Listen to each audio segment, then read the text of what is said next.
Glória seja dado a Deus. Sou seu irmão em Cristo Manuel Nascimento, com uma mensagem que vem de Deus, para que nós juntos possamos meditar, meus irmãos, nessa palavra. Está no livro de Mateus, capítulo 28, o versículo é o 18. Disse assim Jesus.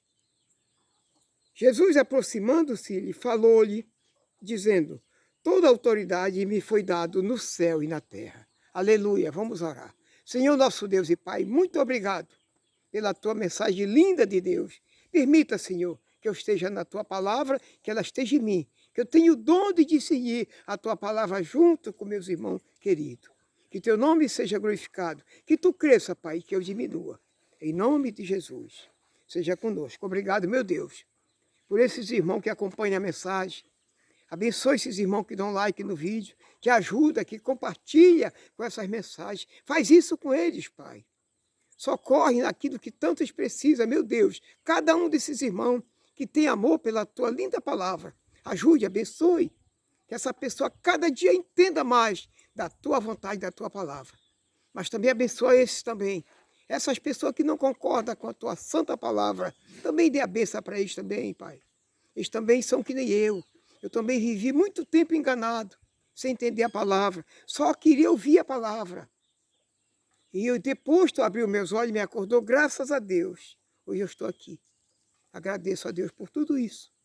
Porque tem aberto meus olhos e me dado o entendimento para que cada dia eu possa me aproximar mais de Deus através da sua palavra. Então Jesus, quando esteve aqui na terra, que mataram ele, que ele morreu, ressuscitou. Quando ele ressuscitou, Deus achou tão lindo aquilo que Jesus fez, suportou todo aquele trabalho, toda aquela luta. Aí Deus fez o que com Jesus? Disse: toda autoridade eu te dou, meu filho, no céu e na terra. Então Jesus passou a autoridade. Deus passou a autoridade para Jesus. Jesus passou a controlar o mundo de lá para cá. Daquele tempo até agora é Jesus que é o controlista do mundo, ele que manda, ele que dá ordem e faz como ele quer. Deus continua o mesmo Deus. Está lá do seu trono assentado, comandando as coisas, mas Jesus cuida de nós aqui, cuida do mundo.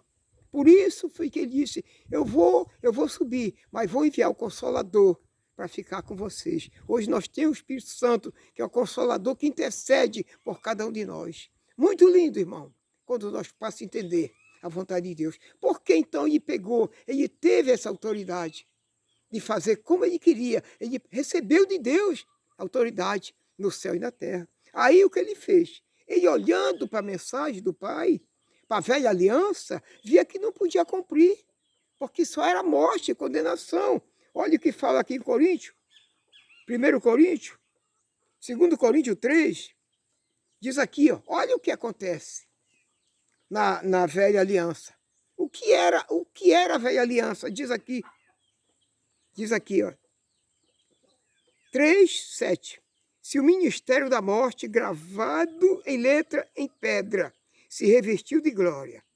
Ministério da morte era a velha aliança. Olha, irmão, ministério da morte. Agora o 9 diz aqui: porque se o ministério da condenação, olha o outro, ministério da condenação, ministério da morte.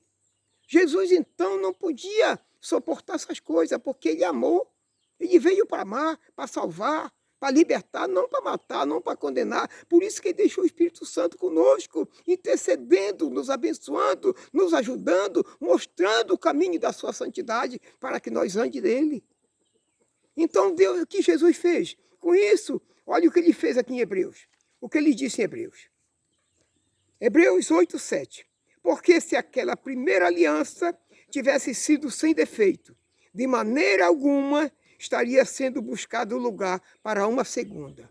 Olha, a primeira aliança tinha defeito, por isso ele criou a segunda, que não podia suportar a primeira porque tinha defeito. Está mostrando aqui, ó, Hebreus 8:7. Então, irmão, é fácil entender que nós não estamos na velha aliança, nós estamos na nova aliança. É por isso que é o problema, irmão, que as pessoas não entendem isso. A pessoa continua dizendo que o dízimo é bíblico. Dízimo foi bíblico, foi. No tempo de Malaquias, no tempo do judeu, quando existia o povo judeu, que Jesus então trabalhava, pregava para o judeu. Por isso que era bíblico naquele tempo. Quem recebia dízimo? Só os levitas que tomavam conta do templo. E não era todos levita. Devia ser uns 8 no máximo, ou 10, ou 6, não sei, por aí assim. Era só esse tipo de levita que recebia dízimo. E o que era o dízimo? Alimento, meus irmãos. Não era dinheiro que nem hoje. Era alimento. E quem pagava o dízimo? Só os agricultores. Só o que tinha roça, o que tinha plantio. É esse que trazia o 10% do seu produto para alimentar os levitas que não podiam trabalhar, que cuidava do templo. O templo era uma casa que não era tão pequena, era grande. Precisava de alguém para cuidar. Então Deus separou um povo para cuidar daquele lugar. E esse povo eram os levitas. Só os levitas podiam receber dízimo e é só aquela quantidade. Era pouca gente. Agora, quem pagava o dízimo? Só os agricultores. Só eles que podiam dar 10% do seu produto. Não era dinheiro, era o alimento. Para que haja alimento na minha casa, Jesus disse, trazei todos os dízimos à casa do tesouro, para que haja mantimento na minha casa. Olha o que era o dízimo. E a pessoa hoje fica batendo, dizendo que tem que ter o dízimo, tem que pagar, porque tem que pagar água, tem que pagar luz. Olha só, irmão, o que é falta do entendimento nosso. Por que pagar água e pagar luz? Deus não mandou fazer casa para adorar Ele. Ele disse que nós adoramos Ele em espírito e em verdade. É essas pessoas que Deus procura para seus adoradores. Ele não está procurando aqueles que estão numa casa. Ele não mandou fazer aquilo. Ele disse, toda a autoridade foi me dada no céu e na terra. Ainda disse mais, os discípulos, vocês vão fazendo outros discípulos. Vão fazendo outros discípulos de todas as nações. Não mandou fazer pastor, presbítero, diácono, não. Mandou fazer discípulo. E nós não entendemos o evangelho. Falta nós ter um entendimento, ler mais a Bíblia, como alguém pede aqui na sua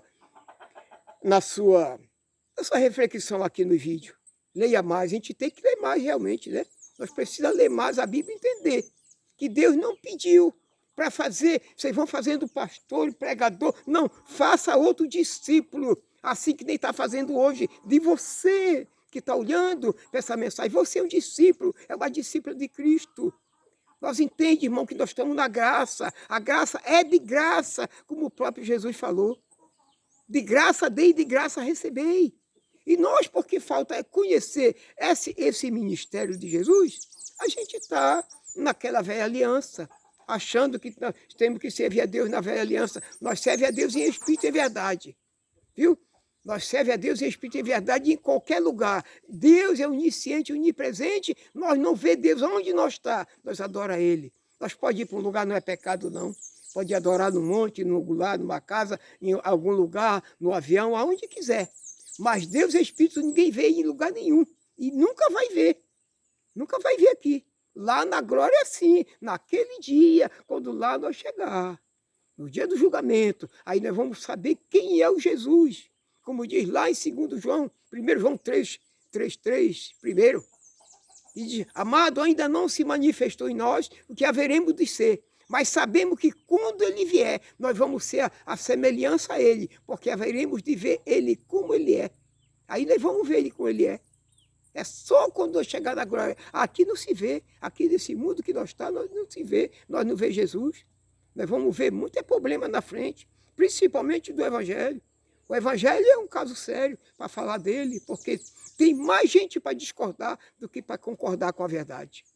A verdade tem dificuldade para achar o seu lugar, mas ela vai achando de pouquinho em pouquinho, ela vai libertando. Ela me libertou. Eu era um escravo também da religião. Eu sofria como escravo ali dentro, pagando, me sacrificando dia e noite naquele lugar. Todo dia eu tinha que estar ali, irmão. E depois que eu fui ver que Deus não é assim, que a gente adora Ele. Depois eu fui conhecer onde é o lugar verdadeiro de adorar a Deus. É aqui neste lugar, é o lugar verdadeiro. E você aí, onde você está, esse lugar é verdadeiro para você adorar a Deus. Deus te abençoe, meu querido irmão. Deus fica contigo. Deus te abençoe e te deu aquilo, meu irmão, que tu precisa. Faz, Deus, esse bem na vida desse irmão, dessa irmã. Se possível, meu querido, dê o like no vídeo, compartilhe com a mensagem, se inscreva no canal, faça essa maravilha, que é uma coisa boa, irmão, quando nós compreendemos a palavra, quando nós entendemos, quando nós ajuda a levar ela, porque eu já falei e vou falar de novo, irmão. Não é só o pregador que está levando a mensagem, você, com a sua participação. Você é uma carta lida, você está compartilhando, você está ajudando na pregação do Evangelho. Você está levando o Evangelho para os confins da terra com a sua participação. Saiba disso, que você faz parte desse ministério, do seu irmão aqui. Você faz parte desse ministério do seu irmão. Você está comigo, eu estou com você. Em nome de Jesus, diga amém. Aleluia.